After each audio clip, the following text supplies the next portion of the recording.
Hello and welcome back to the Game Show Global Esports Cup CIS Region LAN Qualifiers. This is going to be a two-game series between Enso and Big Red Machine. Might be the last series for the day. I'm not exactly sure what the status of Big Red Machine versus new team is going to be, as we are currently 2 hours and 20 minutes behind schedule. But that won't stop this series, and it won't stop us. I'm Grandis Sp, and I'm going to be joined by Lyrical Gangster for what should be a pretty good pair of games of Dota.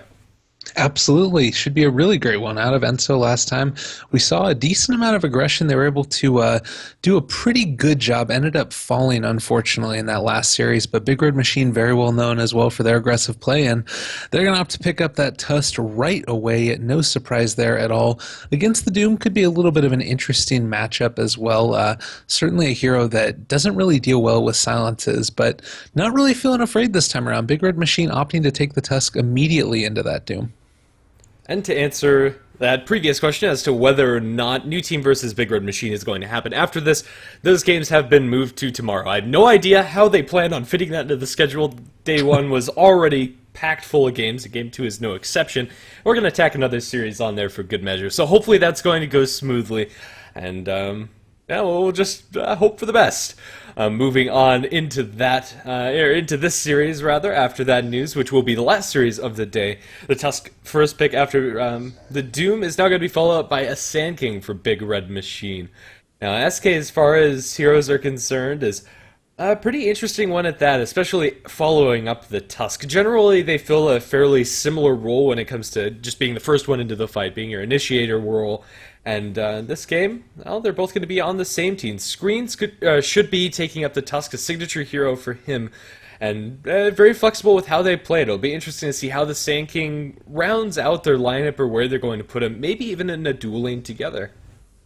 Certainly is a possibility there, and I don't think they have to go there, but that's, like we said, certainly a possibility, and you can have a whole heck of a lot of early aggression coming out from that type of lineup. A snowball into a burrow strike followed up by a nice stun coming out, as well as a couple of right clicks, can certainly really mess up whatever safe laner ends up being in that lane.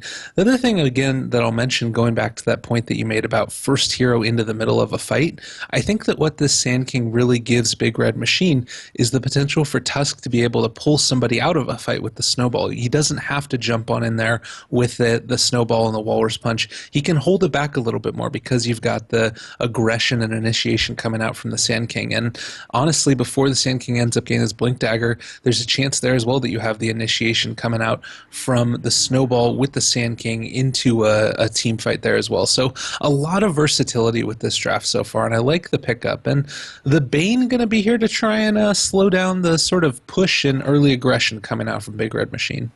Yeah, it should be very interesting to see how that plays out. Sand King is also a hero that can very easily abuse stacks, where Tusk is not very good in that regard, so Big Red Machine also have the ability to play things a little bit slower should that first bout of aggression not go as planned. It's a pretty interesting Darkseer ban, actually, coming out from Enso. I think that would probably be a little bit of initiation overkill, but if they lined up all three of those heroes together, if they had any sort of physical damage to capitalize on that raw amount of initiation power and clumping ability, if that makes any sense, between the vacuum, the ice shards, the burst strike, a lot of ways to get people into close quarters and keep them there. That could have been very interesting to see. As far as the powerhouse heroes that are still left in the pool, Windrunner is available, and if it's not banned out here by Enso, we could be in for our first Windrunner game of the day. Certainly a really strong hero. Didn't really end up getting touched with the nerf hammer that came out with 6.85, and was a strong mid lane hero in that patch of 6.84, and has only gotten stronger by virtue of other heroes being removed from the pool. And I think that certainly could be a pretty good option. I'll be curious if she gets through the draft, and actually going to be a Jakiro ban out this time around. So a hero that we've seen a little bit more often recently. I think that he was in the last game there, and Enso really did not want to have to face him again. That was a rough matchup for them that last time. At least what I'm getting from this ban is that Enso's safe laner is like, enough. I don't want to deal with that Tusk Jakiro at all for the rest of the day. And even though I think there are some other heroes that are probably more likely to come out, Jakiro is very high on that list when it comes to heroes that are just incredibly annoying, that you don't want to have to mess with in any way, shape, or form, and would have been even more AoE follow-up to that mass amount of initiation that we're already seeing for Big Red Machine. And I think in that regard, it is a warranted ban, but this is going to leave Big Red Machine the first pick when it comes to the mid laners. And right now, the mid lane pool is looking pretty slim as far as those top tier heroes that you'll see there. Queen of Pain, Shadow Fiend, Templar Assassin all banned out, and Lina gets special mention, although we'll probably not see her in mid as, or nearly as often as we did in the previous patch, is still very potent. Although this game, I think it would have been a support pick for Enso. Yeah, certainly probably would have been a pretty solid pick there for Enso. I'm curious if we might. We talked about this a little while ago. The Beastmaster potential for the mid lane. Ooh, Luna comes out right away. Whenever I see Luna, I always think of just this early aggression lineup, being able to get the Lunar Blessing up, have the ability to fight early, and that could certainly be what they're opting for here out of Big Red Machine. Doom and Bane both are incredibly bad at dealing with those early pushes. Neither of them have good wave clear abilities at all. And they also rely on getting that first baseline level of farm. Doom probably wants to pick up a Midas and he wants a Blink, then he'll start building into bigger items after that, but never really comes fully online by the time that Luna's peak window is going to be. And Big Red Machine have heroes that are all going to be very strong at the same time. Tusk will get level 7, Sanking will get his Blink, Luna will get Helm, Yasha, Treads, Aquila, and at that point they can just start mowing down these towers. So Enso need some way to stop that, like some sort of hero to dislodge that game plan, because Big Red Machine are in control this game, and so don't really have a good shot at winning. They need to make sure that they don't get to that point first, and for that they're going to pick up an Io. I have very mixed feelings about this pick.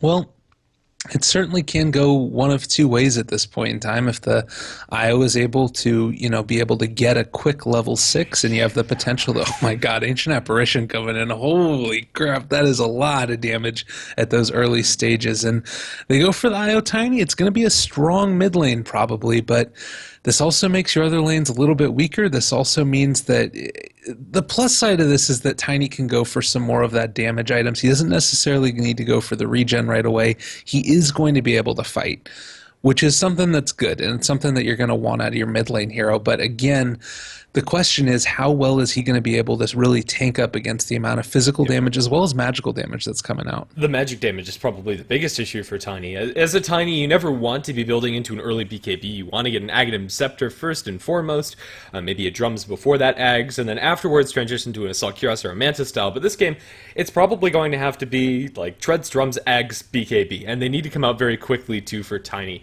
The big issue I see with the Tiny pick this game is that Enso's fighting style isn't going to be very conducive at taking a head-on-head engagement against Big Red Machine. Big Red Machine have a very methodical, we're just going to ball up, push you down, and there's not much you can do about it type of team fight. Their 5-man is insane. Sanking Luna, Ancient Apparition just by the 3 of them can take massive fights, and Enso just don't have any way to stop that. Tiny's good in those small-scale skirmishes where you find one support alone, or even just the Luna alone, where you can get the Avalanche Toss combination and burst her down. And similar for the Doom and Bane, they have an insane amount of single-target disable, but that's going to be very hard to pull off. And Enso, again, have found themselves in a draft situation where it's very finesse-based, where they have to have control over the map early, or else they're just going to be overrun.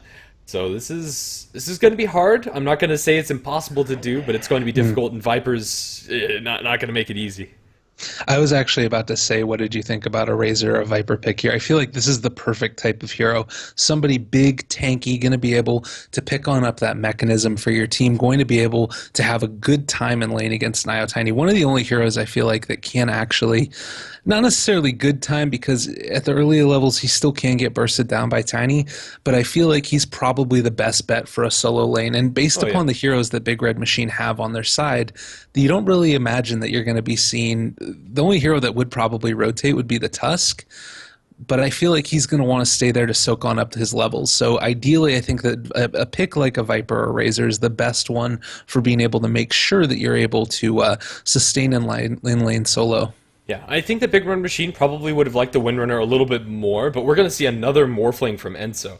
Now, the Morphling pick that we just saw completely fell flat on its face, so this is somewhat of a redemption pick for Enso, but the issues with Morphling are still prevalent inside this game.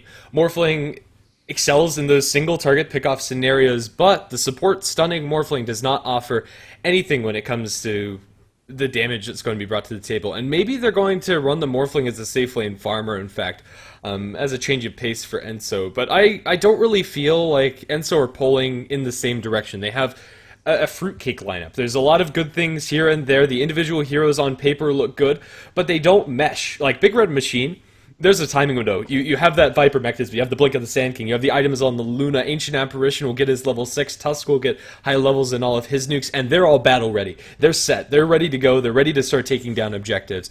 The same can't be said for Enso. They're more linear when it comes to their progression throughout the game, since they haven't synergized when it comes to when those heroes come online. I've crashed again, we'll be getting back in the game in just a second, so hold your horses, everybody. But shouldn't be too much longer. Yeah, I quite like Big Red Machine's gameplay in this game. Yeah, and it's the other thing about it that's really, like you said, it's a fully formed thought. It's a fully formed idea. It's a fully formed strategy. And I feel like for Enso, it's a lot of different things trying to work together simultaneously, which on their own are going to be, effective. You're going to be able to get the long duration stuns, and I feel like that might be pretty good, particularly if you're able to take Viper out of the fight a little bit. But if it gets a little bit messy, if you're not able to get the stuns off on the right heroes, potentially on top of the Luna before she's able to get off her Eclipse, these types of things, it becomes really difficult to fight into that lineup, and everybody's a little bit squishy at that point in time. So again, I think that they're certainly not out of it, and I think that they can pull it out with this draft, but it's going to be difficult. Yep, and we'll see if they're able to accomplish that. To introduce who's playing who on the dire side, Enso are going to put Nausea on the Morphling. Opening up with Boots first, looks like he is going to be played in that offlane role again. The Tiny will be handled by Muriel, supported by Misha on the IO. Bane will be played by Sting, and last but not least, Doom will be safe lane farming by ILTW. Wonderful. We got Screen over here for Big Red Machine, who's going to be playing that Tusk. Flow on the Sand King, looking to be a dual offlane. A little bit of a pressure here in the beginning of this game. It is going to be ZXC who's going to be playing that Luna. We have a little bit of a pause coming on out. A little bit unfortunate there. Slander going to be on the Ancient Apparition. And last but not least, on the Viper, we're going to have in TMW. Another thing to add to this draft analysis is the fact that Big Red Machine are on comfort heroes. Like, Flo played a beastly Sand King earlier today. Screen is, like, probably, if not the best Tusk, one of the best Tusks. Like, he'd be on my top 5 for sure. And although maybe TMW and Slander, less so on the Ancient Apparition and Viper, are more than capable players, and I think that this is just shaping up to be a difficult one. But as far as Enso are concerned, if they can get early control, if they can do well in these lanes, if they make sure that Doom gets an early level 6 and start moving like clockwork and very systematically abusing their cooldowns to get pickoffs every time you have a Fiend's Grip, every time you have a Doom, that's how they can stop and slow down this Big Red Machine death ball. And I'm going to crash out again, but that's going to be what needs to happen. And so, very experienced, reliant team coming out from Enso. Definitely. I'll say again, Flo, that Sand King was probably the best Sand King that I think I've ever seen in a game of Dota. He completely tore apart that Broodmother in that bot lane and was just having a great time. I will say also that, with this IO Tiny, there's certainly a potential here that if Luna is off farming a lane, you've got a lot of potential to take on down that hero with a quickness with one relocate in. It's going to depend on how well they're able to take these stacks and finish them off. If Luna is able to smoke on up into the enemy dire jungle, and scout out those stacks and then afterwards take them, I think that this game is just lost for Enso at that point in time. Or even the Sand King take them early with the Tusk. I think Luna, as far as safe lane carries, although she can take stacks, it's not until she gets more levels, because you want to be maxing out that Lucent Beam first. And I think if they could make that play, but maybe with a different assortment of heroes, that would be wonderful for them. Disadvantage for the Big Red Machine side is the fact that they're probably going to have a slightly weaker safe lane than normal. Ancient Apparition and Luna, although it's a massive amount of damage, don't get me wrong, Chilling Touch plus Lunar Blessing is incredible at the early game, offering an extra 14 physical damage and an extra 50 magical damage from level 1. It's only going to be 2 heroes down the bottom lane, more than likely, since they're going for the dual lane, and they don't have any sort of disable from them. Mini Stun from Luna can cancel TPs, but that's about as far as the extent between them goes. So it might not be as flawlessly as Big Red Machine would like to, but I don't think they need a super strong lane, since Morphling in the offlane spot can apply very little to no pressure. He starts the game off with 41 damage, and although there have been some recent buffs, especially to the agility gain for Morphling, isn't relevant on this stunning style offlane Morphling, and really all he needs is experience. But when it comes to offliners, Morphling doesn't have a great way to abuse creep equilibrium, and he needs a really good block this game in order to pull this one through. Good news for Morphling, however, is the fact that he does get a very good ward down. Will give him vision when they walk around this small polling camp, and is just on the very edge of the box to block it out. The box actually extends to that side of the tree and then down to about there. So that's... although fairly commonly dewarded spot, is about as good as it gets. So this is starting out to look like it could be better than Morphling's last game. Yeah, certainly. And I think that, that you just want to put that game behind you. You had a really rough time in lane. You got to be able to move on from that one. And I think that they're in a position to do it, because otherwise they wouldn't have picked the Morph lane and chalk it off as a bad result against a really good team that knew what they're doing. And this time around, going to try and actually execute the strategy that you wanted to last time around. And while Morphling stun can be really great in terms of being able to disable opponents, particularly once you get to that mid lane. You mentioned it several times as well, that he doesn't have a great way to harass the Luna away. And if she's able to build into relatively quick items, I think that this is going to be a very difficult lane for Enso in terms of their ability to keep them off of the tower, because I could see a single pull coming on out from Slander with a big cart coming on in, and then they're going to be able to push on down this tower relatively quickly. The good news for Nausea is, should they push it under tower, he'll get experience, and although they are going to lose that early bit of gold advantage towards the enemy team, it comes at the cost of Morphling becoming relevant when it comes to setting up those ganks. So I'm not sure how aggressive Big Red Machine are going to be when it comes to taking down that tower. Ideally, they'd be able to zone him out for like the first 5 to 7 minutes and then take the tower once the Morphling has been sufficiently stopped. But no, we'll just have to see how it plays out. We're going to reconnect in from the Viper and hopefully get underway in just a second so we can stop theory crafting and see results. Ready is going to be called out by the Dire Squad, and they're good to go from the Doom as well. Yeah, still waiting on Big Red Machine. Hopefully not too long. Absolutely. Let's see, what else can we talk about here? Bane bringing a lot of regen to lane as well.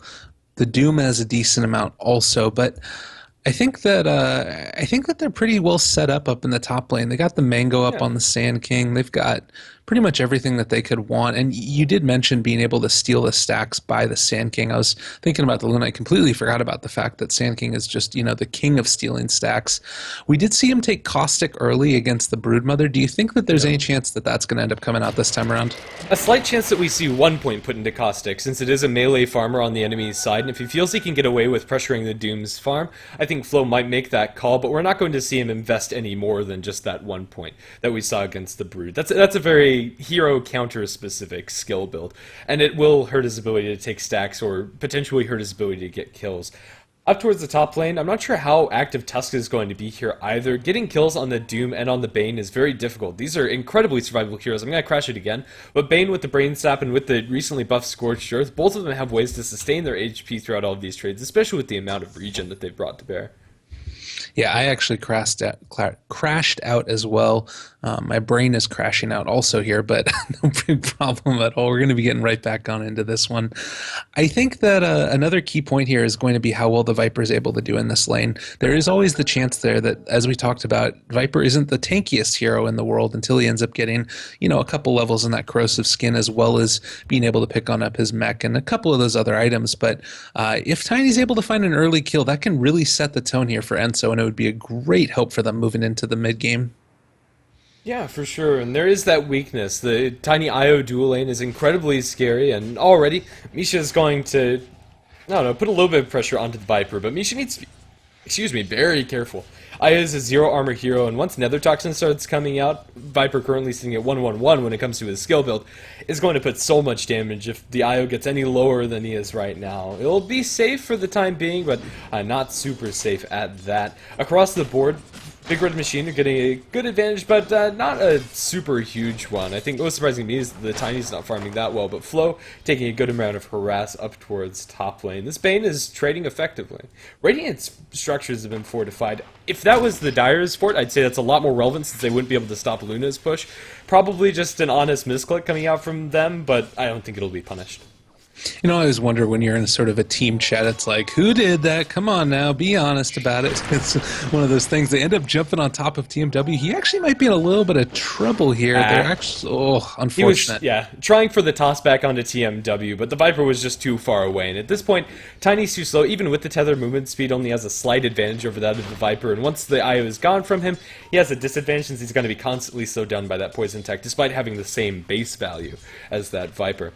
Top lane, there's going to be a stun over on ILTW, and Flo is in general doing quite well. He is in fact going to go for that one value point into Caustic Finale, and I think that's completely fine, but in mid lane they're going to get the snowball forward. They kill off the IO. 1-for-1 is going to be our kill score as Muriel tries to get out to safety, but completely walled off, doesn't get the tower toss, and is going to go down sooner rather than later. One more auto attack from Viper will do him in. Nightmare on the screen, Brain Sap is there, the Tusk is going to be dropped low, they TP in the IO to the tower. Bane is going to do a good amount of damage, now sustained up by the IO. They get the soul onto TMW. The Viper's being body blocked. The IO will auto attack him, and they have just enough damage. The salve, the snowball, will buy him some extra time, but the snowball is going to be Viper's death. They only need a little bit more damage, and IO will get a brain sap to kill off the Tusk. And just like that, Enso successfully turned around the gank in mid, but unfortunately for them, their Tiny was not involved and won't benefit from that extra experience in gold. But the big beneficiary is the Bane. 2 brain saps in that fight, a massive amount of damage. Yeah, really, really effective. And, you know, maybe in this earlier patch, you wouldn't have been able to get both of those off with the decrease to the mana cost there. It's now at level 2, so not costing a whole heck of a lot. Only 100 for a really, really great new 160 pure damage. Very solid. And bot lane Nausea taking a good amount of harass down here. Chilling touches up as well. That's so much damage if you're not careful. Is going to be able to back on out now with having to bait on out the waveform. And they're just going to apply a little bit more damage to this tower here. But still, at least the Morphling is getting more experience in the game against the Anti-Mage, but needs to be very careful now that he doesn't have the mana for Waveform. Without Waveform, the Morphling is a really terrible offlane when it comes to surviving. Mid lane, they're getting the Avalanche looking for the toss back on Viper for the 3rd time this game. They're not going to be able to catch out TMW. Muriel sustained by the IO. They're not going to be able to kill off this Tiny yet, but now that Nether Destruction is starting to work, they need one more auto attack. No, get him. TMW is going to get some help from the Tusk coming in, a double damage screen, and they'll secure the double kill for the Viper. And now down towards bottom lane, the Morphling's being dove, has a little bit of strength. Morph Slander won't be able to secure that kill. Morphling will survive, but only just. 4-3 is our kill score. Both of these teams are going at it, and very aggressively too. Slander will survive at 70 HP after those tower shots.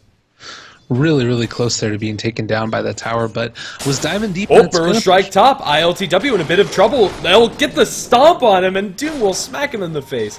That was really close to being a successful kill for the Sand King, but now the snowball coming in. Doom's pretty fast with that phase boots, and the Scorched Earth regen will out-regen the damage being dropped by his screen, and he doesn't have enough for an Ice Shards. In fact, ILTW is going to put a lot of pressure. Won't be able to successfully complete that dive, but still, that is a big slip-up coming out from Big Red Machine. I thought that might have worked out for the Sand King there.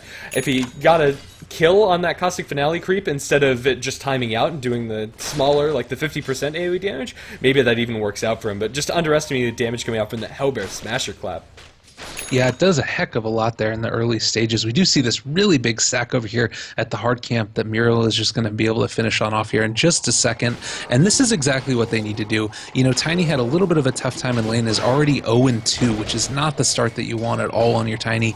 18, now 19 last hits at 5 minutes into it. But it looks like they're going to come and try and contest. Flo is going to be here. He does have a burrow strike, but they're going to be able to finish it off. Isn't going to be able to find anybody at the end either. But, oh, they did find actually the Bane. He is going to take an ulti to the face. One more Sandstorm. That's going to be enough to finish him off there. Viper ends up getting the last hit, and that's a killing spree for your Viper. This is the thing. Like, Viper, if he's behind, is such a hard hero to come back with because of his farming ability.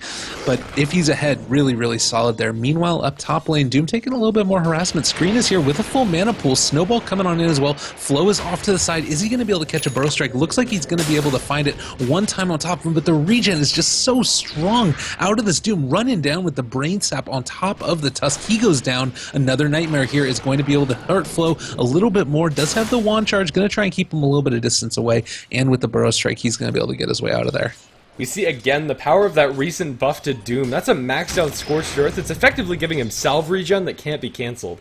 And on top of that, also dealing damage in turn, but a double kill for TMW as they went for a dive onto the Viper. Under normal circumstances, that's not advised, but this Viper was already on a killing streak, now on a mega kill. Enso are fighting admirably, and their Doom especially is getting a good amount of farm. But is it enough? Right now it feels like the Luna is getting just as much, if not a little bit more than the Doom, and although the Devour is going to play in there to give him a little bit more when it comes to his item progression.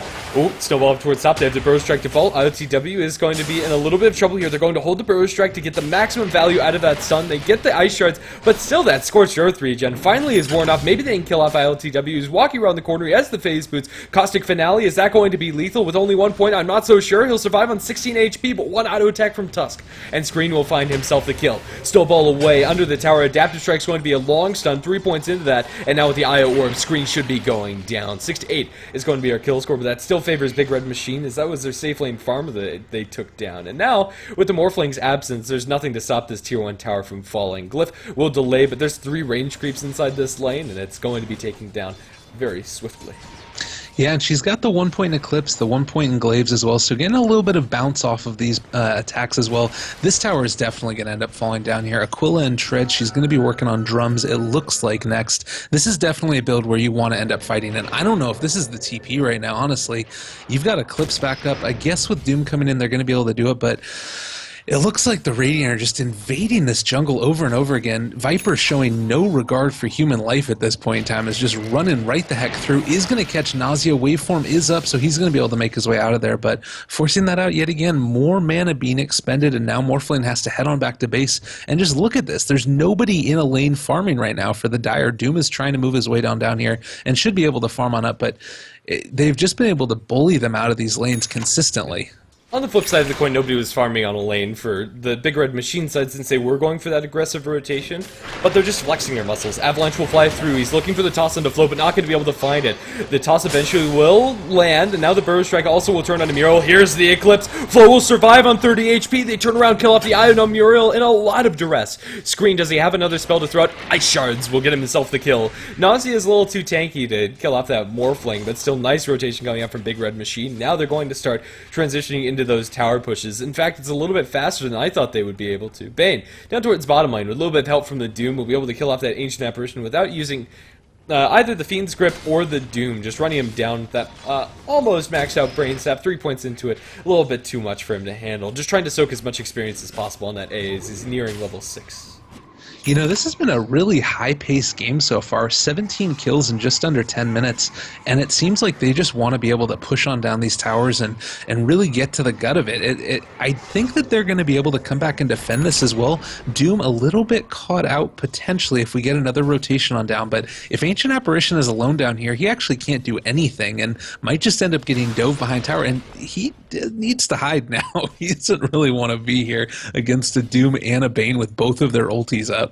Yeah, he wanted to try for that deny. He thought about it, at least, but then thought better of it, since, yeah, both Fiend's Grip and Doom are available from the first time that they killed the AA. But the benefit of Ancient Apparition being down here is he was able to soak experience as some of those creeps died to tower, and almost has his level 6. But now Enso are occupying the enemy woods, and this Morphling is already set up much better than last game for Nausea. It's 10 minutes in, he has his level 6 up and running, 3 points in the Adaptive Strike is already a very potent slow at 3.25 seconds, but once you get that 4-second stun, it's absolutely absurd if you can land it onto somebody. It might in and of itself force out early BKBs on the Viper and Luna, but down towards bottom they're going to go for the dive. The poor Ice Cream Cone, Slander trying to run away, all he wanted was level 6, he's not going to find it. Io will get that last hit, and 8-10 is going to be our kill score. Morphling sticking around up top, looks like he's going to be just fine, and things for now are slowing, ever so slightly. They're going to be pushing on down the mid tower again. Another Toxin at level 2 right now. They're going to be able to at least get tower down to 14 HP, waiting for one last hit there, and Viper's going to be able to get it. Does get doomed. I'm not sure if that's the hero that they wanted to go for here. Nausea is going to be here as well. Does get the Replicate off one more time. Snowball on in. That's going to keep Viper alive a little bit longer. Now the reinitiation off to the side as well. Here comes the Eclipse, getting soaked up by a lot of creeps, though. We are going to see Sting be able to get away just at the last second. Up here as well, that's going to be a kill on on top of the Doom. Viper ends up taking him out, and meanwhile Tiny killing the Luna in turn as well. So back and forth we go, and now the Viper's going to keep on running in. Nausea does hit with the lights, or the adaptive strike as well. Toss up by Muriel. He's a little bit hurting, but jumping in on Misha yet again. Burrow strike one more time. Io falls. TMW does get taken out by the Brain Tap. Horse Punch buy back into the game on the Io. Muriel is going to be trying to get away from this point in time. I think that he's going to be able to find his way out of here. Flo jumping forward one more time. Burrow strike does end up getting the kill there. Nausea low as well. Screen not quite close enough to be able to get a kill. And with Io back in the mix as well, he's going to have to retreat. Flo again with the burrow strikes, just constantly on point. Snowball away to a creep that had died by the time he got there. Screen will be able to evade out to safety. As far as the end tally is concerned for that trade, it's a Viper and a Luna for a Doom Tiny Io. Io buys back. A pretty even trade when it comes down to the gold exchange for either side. The Luna and the Doom weren't caught inside that fight recap. That was from a recap previous. But the Luna for Doom trade was also pretty even. Both of his safe lane farmers on very close proximity when it comes to net worth, effectively meaning that that trade is the same for both teams, surprisingly enough. And that leaves only the tower to be the advantage for Big Red Machine, so that'll slightly tip the scales in their favor, if only just. Io in mid lane, ticking very low after trying to go for that Viper with maxed out Gross Skin doing a lot of damage in return. And that was a big issue with that last fight. They instantly doom up TMW, but that doesn't disable passives until you get Aghanim Scepter out. Saw Corrosive Skin constantly returning damage into the Doom, and it looked like Doom ended up taking more than the Viper, even though Doom is pure damage. Level 1 ultimate for the Doom hero hardly does that much at all. Yeah, certainly. It can be very, very difficult to...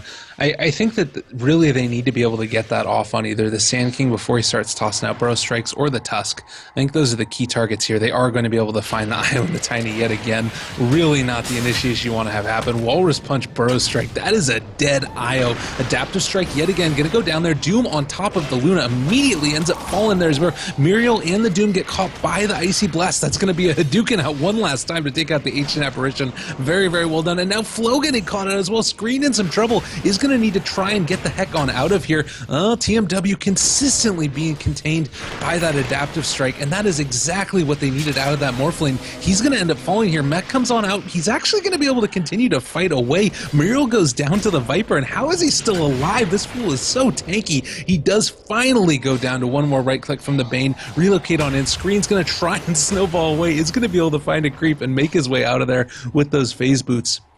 Oh, but the Bane, doesn't he be able to make his way out of here one more time? Is he going to be... Oh, no! That's Reborn at its finest. Hitbox there on Doom. Bigger than the Tusk is going to save Screen's life. Unfortunate there at the tail end of that, but still... That was a really well executed fight from Enso. It goes to show how tanky that Viper is. They survived through so much of that, but before that, they constantly kept the Viper on the sidelines. They nightmared him. They just kited him around. They kept him off towards the left and said, we'll deal with this later, although it costs him a tiny to deal with it after all is said and done, and my goodness, he survived for a lot longer than I thought he would have. They're able to split up that fight in a really magnificent fashion. Props to the Bane, Io, everybody really from Enso did their part. Tiny was able to get off multiple avalanche toss combinations through that engagement, instantly killing off the Luna. And had they had just a little bit more damage, had they had that Doom for the Viper, maybe they would have been able to kill him off before he gets to Tiny, but hindsight is 20/20. I'm not sure they expected the Luna to take that much damage. Io again going to be caught up by a Viper Strike, Ice Shards flying through, and Misha is going to go down. It feels like Io, this game is the sacrificial lamb, 3-7-5, already forced to buy back, but this game is so very close to even, and despite losing that engagement, the Luna is still farming better than the Tiny. You know, I think... the big unsung hero there as well, you mentioned that just everybody was able to control them really effectively. I think that adaptive strike was really paying off for them at this point in time, because you're able to get the 4.25 second stun on a 10-second cooldown. So consistently keeping that Viper out of the fight, and then as the fight moves little by little by little to the side, you're getting further and further distance. So essentially you're making the Viper kite himself, and it's really been working for this Morphling. And you know, he has 27 damage, and now he has... what is this, 54 with the double damage up on him, but just consistently being able to toss out that stun and keeping the Viper out of the fight is so huge in terms of their ability to win them. Yeah. Morphling's damage output this game is entirely waveform. Even the adaptive strike, although it was recently buffed to give slightly more base damage, it's still very irrelevant. He relies on the Tiny most importantly to pull that through, and Tiny is doing a lot, even though he hasn't built any really big damage items. He's just going to rely on that avalanche toss, which at this point is doing upwards of 700 burst damage, then gets an auto attack through that too. They're going to get an adaptive strike onto Luna towards top. ZXC in a lot of trouble to relocate in, looking for that avalanche toss, but the Luna's stuck inside the trees. She'll get off a nice eclipse, even though she can't move, gets doomed since the vision is shown as she auto attacks. They'll break through the trees, they get a nice double burrow strike with the Ancient Apparition Ice Blast landing forward. They'll get that kill. Epicenter is going to be unwound. They don't have a way to cancel his Fiend's Grip. Slander is almost assuredly going to fall. A bloodbath in the top lane, and a 2-for-4 exchange is going to be the end tally. But what an awkward way to start things, as the Adaptive Strike pushes Luna into the trees. That was absolutely ridiculous. But in the end, BRM pull is through, mostly off the back of some really nice Sand King play. Well, and this is the point that we were talking about all throughout that draft right there. When Sand King gets his Blink Deck, or when Ancient Apparition gets his ultimate up, there's going to be the Burrow Strike on top of Muriel yet again. Oh, that's going to be trying to take on out Misha, actually, at the beginning of this fight. Does hit the Walrus Punch finally after the toss. Flo now trying to run away as well. Does not want to end up getting taken out here. But this is the moment when they're going to really be able to try to accelerate the farm, be able to accelerate the team fights. And you've got Epicenter, you've got A Blast coming on in now as well. Is going to be able to hit out Muriel, maybe. Oh, if that would have actually hit, I think that would have been a kill onto the Tiny, potentially. I guess it's only level 1. Yeah, it would have been nearly enough. The Ice Blast effect actually landed on Muriel, and he still has 600 HP past that, and yeah, level 1 Ice Blast just doesn't do enough damage. Those Ags, maybe, and maybe if they knew that it hit the effect onto the Tiny, the Sand King turns around for a Blink Burrow Strike if it was actually that close, but everybody will be just fine, and Smoke will not bear any fruits for Enso. The Smoke's going to expire in just a second. They didn't find anybody, and that's a little bit sad for them, but I like the play. Enso need to keep on going for those Smoke rotations with anybody, really, to open up the fight. Probably Morphling to start things, and then relocate in Tiny and Io to finish the deal. But if they find, like, any single hero caught out, either the Morphling, Doom, or Bane can all set up those kills with Doom, Fiend's Grip, and Adaptive Strike, respectively. Certainly, and likewise, meanwhile, for BRM, they need to be able to find a fight themselves, and it looks like they're going to try and pick one here in the mid lane, going to try and push this on out. Likewise, at the same time, though, you got Doom and Bane pushing out the top lane towards the tier 1. So it's in a little bit of a precarious situation. They're going to keep the creep wave pushed out, at least at this point in time. Viper opting to continue to go on up there, and he needs to be a little bit wary. He's completely alone up here, and if Io Tiny relocate on top of him, certainly could be a very, very dangerous situation. Relocate is up, but it looks like they're not going to want to do that, since a lot of the rest of the Radiant were missing off the map. But they're sitting behind the Luna here, waiting for their opportunity to jump. When you see a map like this and so even though they have a lane ward down, they don't know for sure where Tusk and Sand King are. And when Tusk and Sand King are missing, you can't go aggressively with confidence. Maybe they could expect the Ancient Apparition to be alone if he was out pushing a lane, but right now they should know that Luna has some sort of backup behind her. They know that backup isn't the Viper, and they probably know that Ancient Apparition isn't close, but Ancient Apparition can still contribute with the ultimate, and they probably expect this 3 to be top. If they want to take this engagement, they need everybody, and for now they're going to decide instead to make some sort of aggressive rotation into the enemy woods. Yeah, and they're going to see if they can potentially find a pickoff here. Obviously, it's going to be a little bit longer before anybody's going to be able to Roshan, but maybe not that much longer. It's kind of an interesting little dynamic there, and Bane is going to be going for an early Necro book. Kind of an interesting pickup there. I'm a little surprised to see that. It's going to give a little bit more fighting power than a lot of the other items that Bane would pick up, but personally I think Glimmer Cape and Blink would be a little bit stronger for their team. It puts a little bit more pressure on the other heroes to initiate, but mid lane, they get the Burrow Strike onto Muriel, already low from the Viper. Nice defensive relocate. Will buy them some extra time, but almost is definitely going to kill off the Io. Trying to cancel out TP, Lucent Beam will do it, and they'll find themselves a killing spree for the Viper, and poor Io, I don't see a way out of this for you. But he'll get the Walrus Punch, they'll kill him off the Tusk with the Ice Shard, securing the last hit. That's going to be 22-16, our kill score. With no Doom, with no relocate available, even though they saved Tiny's life, it comes at a dear cost, and now the time is ready for BRM to go for a big rotation. The large cooldowns are still available for them. Ice Blast is going to be up in just a couple of seconds. They didn't use Eclipse, they didn't use Epicenter, so both of them are going to be ready for a tier 2 tower push bottom. And they're already 6,000 gold up. You know, you got the mechanism like we talked about up on the Viper. He's built into a Sange and Yasha. After that, Manta and Luna as well as the Morbid Mask. She's life stealing away. It does look like Ancient Apparition is going to try and build into that Hand of Midas yet. Our next, only about 400-ish gold away from finishing that one off, and should be getting significantly closer after they take this tower. And I honestly don't think that the Dire have any way to be able to contest this one at this point in time. And it does end up falling down just like that. Luna ends up getting the last hit, and they're going to try and defend the top tier 1 as well, and I think that they can do this. I think that they're going to be able to. I think that pretty much lines up nicely. Nazia is spotted out, is going to make an illusion of the Viper to try and succeed in his retreat. It looks like he will.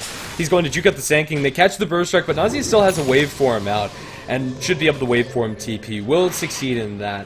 While all that's happening, the Tiny's been able to farm up his Aghanim Scepter and is still doing all right, but not nearly as well as the Viper and the Luna if you compare their net worths at face value. 4,000 advantage over the Tiny for the Viper, and like 3,000 and a half for the Luna over the Tiny. So these items are going to be coming out a tad bit faster for Muriel, but he needs more than what he has. As I kind of already mentioned in the draft, BKB is really something that he needs to consider inside these fights, or else he's going to be constantly kited, constantly stunned up by the snowballs, by the burrow strikes, and just the damage coming out from the Viper also is not to be underestimated. Although the slow from Viper Strike will still pierce, they recently changed Corrosive Skin to where that's not going to bother him anymore, and Tiny needs every bit of mobility they can get inside the woods. They'll catch out Nausea, but Morphling very hard to kill. Epicenter being channeled, Sand King wants to go in, he gets the Blink Burrow, on to 3 with the Ice Blast over the top. That's going to instantly kill off all of them, and he went on a beastly Burrow Strike combination coming out from Flo, and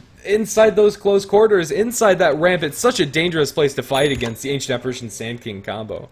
That was freaking ridiculous. They just evaporated. The Sand King there, able to channel on up that ulti. It just hit level 2 as well. Like, that is a whole heck of a lot of damage with the AA Blast on top of it. Viper was there as well, and I mean, you take a look at that fight recap. It's just devastation across the board. They lost the Tusk, and now they're chasing after this Doom as well. I don't think that they're going to be able to catch him, but honestly, it's just one of those things where you can keep pushing here, and you can have the Viper being solo up top because he's that freaking tanky right now. So he's going to have to back on off, but it is really not looking good. Viper has 3,000 gold in the bank right now. And that opens up the next question. What do you build on the Viper this game? He already has what he needs to contribute inside these fights, but what do you think would be the best option for him? I'd personally love to see him build into more damage. Do you think that's an option? I think it completely is an option. To me, maybe into an Eagle Song here potentially, and then building into a Butterfly could be an answer. I guess it's a little bit scary just because the amount of damage that comes out from an Avalanche toss could still be a problem. I mean, Heart is always decent on Viper, but like you said, damage is also pretty good here, and I feel like a little bit of right click would go a long way for their team to be able to really melt down the Doom there and potential, or you know, the Tiny as well, though you always have to be worried about craggy exterior.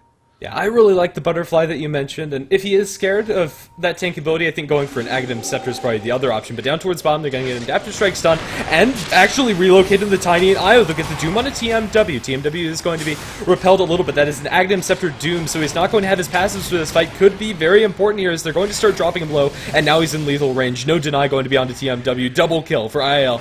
TW, and now they'll chase forward. Muriel turns for the Avalanche. They get a stun onto the Luna. Fiend's Grip dropped onto the screen. The Fiend's Grip will be cancelled, but not soon enough to save the Tusk. And a level death ultra kill for this Doom.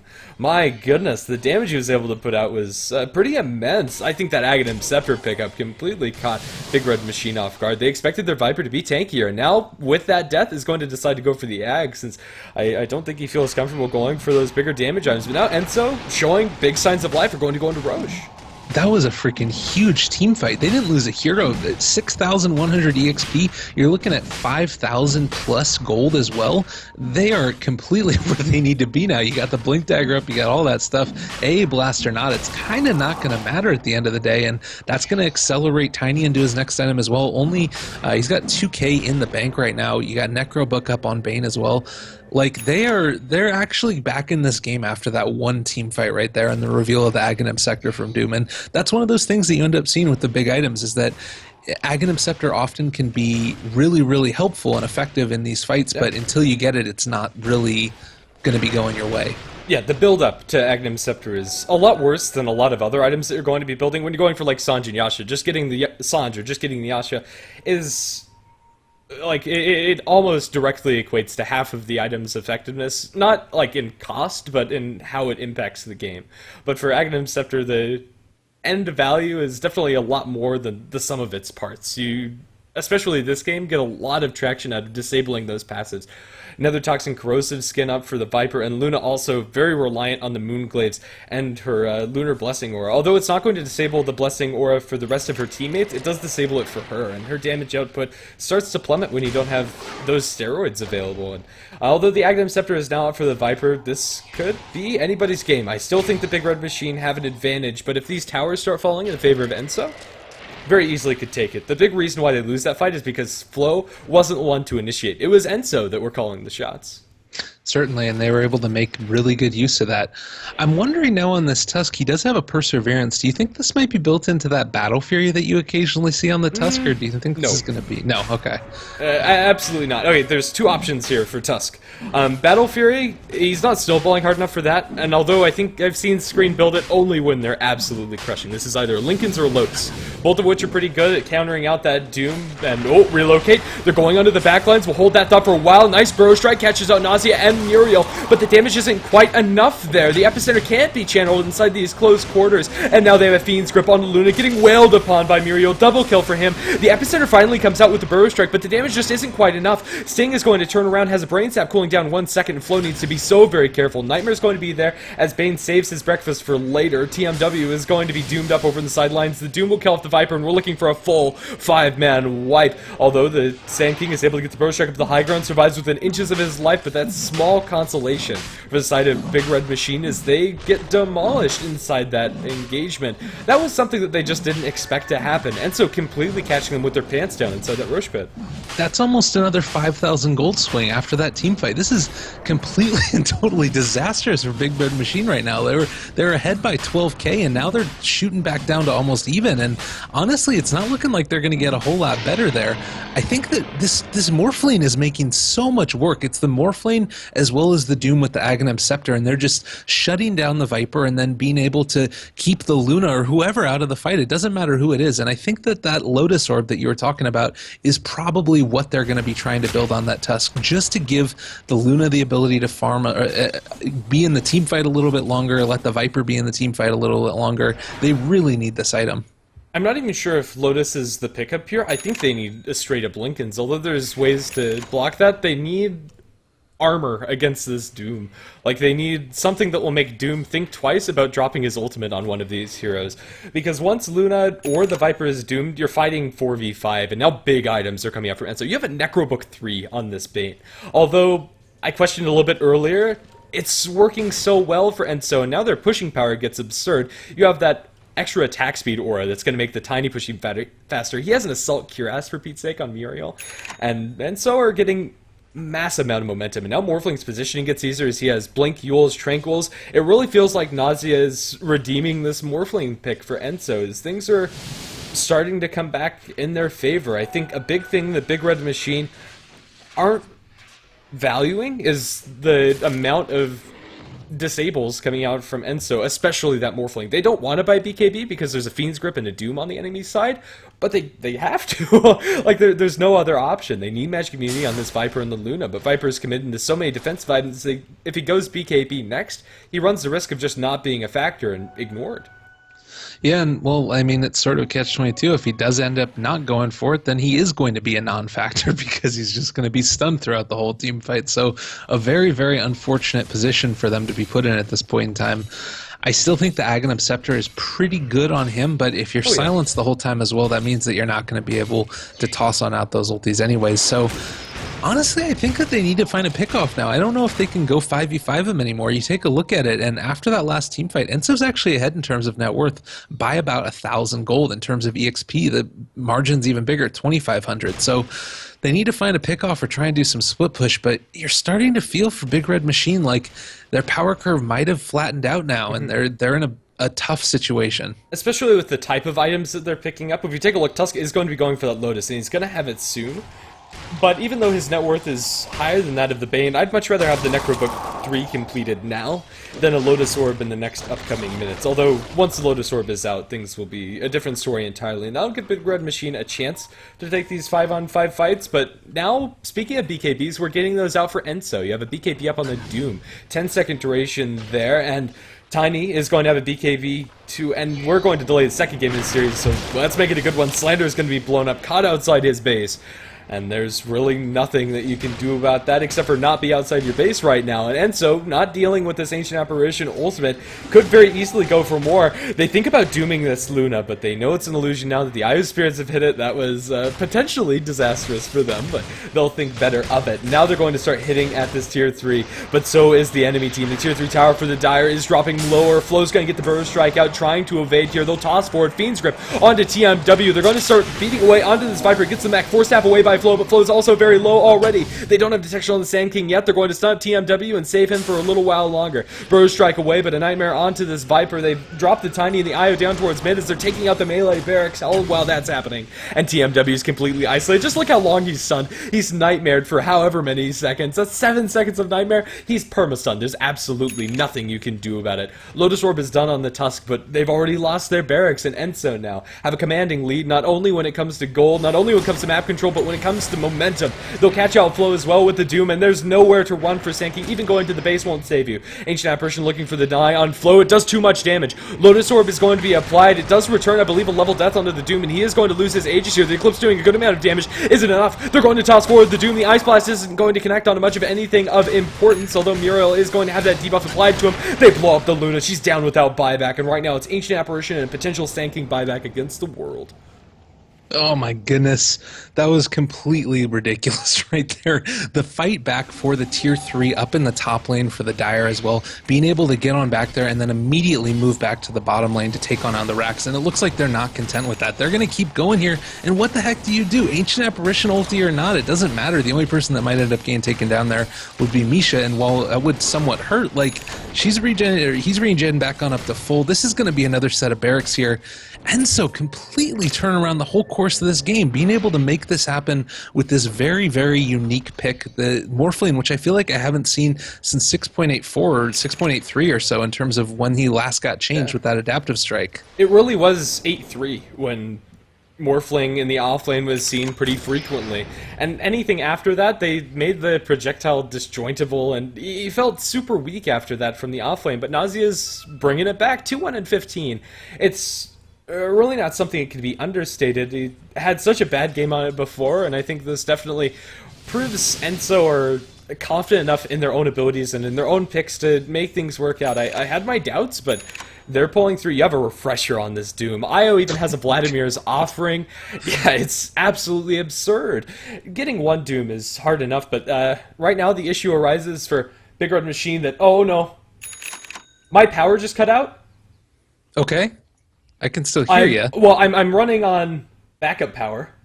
Okay. So hopefully it remains for the rest of the game. We're running on Dragon. Oh my goodness, what the heck is happening? Morphling has a Lotus Orb as well. Hopefully everybody's still going to be able to hear us throughout all of this. Save your power, turn off your monitor, whatever you have to do. Oh my goodness gracious. And it looks like they're going to try and push on down this lane yet again. I will say that I think the other thing that's important here to note is that we talked about the setup with the Bane, the Nightmare into a spell. With it being a projectile now, it's a Nightmare into an adaptive strike, which is something that's kind of unique and cool there as well. I like that. It's a setup for the projectile. And now Bane's getting into those normal Bane items, and oh, they get the Blink Doom, they catch out Poor's screen, and they're going to have another Doom now as he refreshes, has enough mana for it, good Burrow Strike is there, but everybody has BKB, so it's not doing nearly enough. They're going to get another Doom, this time onto TMW. Yule's Scepter is going to be dropped onto TMW. Not really necessary, there was already Fiend's Grip, but he's going to go down one way or another. Misha's going to get the Nightmare pulled off him from the Bane, and GG is called out by screen. Now that was a pleasure to watch. It starts out, Big Red Machine had that one on lockdown at a certain point, 25 minutes into this game, they had a 12,000 gold advantage, but somehow Enso were able to turn fight after fight after fight as we see those little steps in the ground, and they'll come away with the victory. 1-0 is going to be advantage for Enso. That's all for the evening. Game 2 will be played tomorrow. I really don't know how we're going to fit like 12 games into one day for the time allotted at the LAN event, but we'll leave that for the admins to figure out. So Yeah, thanks for joining us here. I've been Grant SV, and I've been joined by Lyrical Gangster. Any closing thoughts as we end the stream? Despite the fact that there were hiccups throughout the whole course of it, great games being played. I'm really excited for tomorrow, despite how crazy it's going to be. It's Dota 2. It's wonderful. Yeah, absolutely. And thanks for watching Dota 2 here with us on the Game Show Azubu channel number 2. And we'll be back with you tomorrow at about the same starting time. For me, that's 1 a.m. I have no idea what that is for you, but I'd love to see you there. And well, as far as me and my co-caster, you can find us under Grant SV and Lyrical Gangster on Twitter. Gangster is spelled with an E, or a 3 instead of the E at the end if you want to find him on Twitter. And we'll keep you updated when we're going live and where we're going live and with who we're going live. So it's a great way to catch up if you like the casting. And as far as this tournament is concerned, there's too many sponsors to name, but just a shout out to the esportgaming.com site and Dota 2 Lounge for their extra special support, as well as to Azubu for offering a good chunk of the prize pool. So we'll be going on to tomorrow, and yeah, hope to see you there. Thanks for tuning in. GG, well played.